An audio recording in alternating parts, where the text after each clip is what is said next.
Hey everyone, welcome to my channel. এবার আমার dragon গাছে 4টে ফুল এসেছিলো, আর বাকিগুলো বৃষ্টিতে নষ্ট হয়ে গেছে। একটা ফুলই টিকেছিল, আর সেই ফুলটা থেকে ফল এসছে, আর ফলটা পেকে গেছে, তাই ফলটা এই প্রথম আমি ড্রাগন ফল ট্রাই করব, কারণ আগে শুনেছি বাজারের ফল অতটা মিষ্টি হয় না, তাই আগে কখনো ট্রাই করিনি।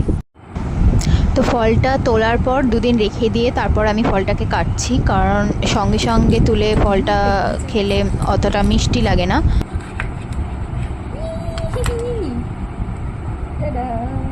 সুন্দর না? এই মতো লাগছে না? সে পিঠের মতো। এই কাটা গাছে যে এত সুন্দর ফল ধরে, আমার মা তো দেখেই অবাক। খুব সুন্দর কালার হয়েছে।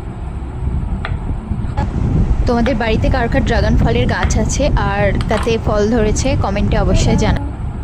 নিজে গাছ লাগিয়ে তার ফল খাওয়াটা আনন্দই আলাদা, তাই না? আর সেই আনন্দটা তোমাদের কাছে শেয়ার করলাম। আর তো দেখা হচ্ছে আবার পরের ভিডিওতে। See you soon, by.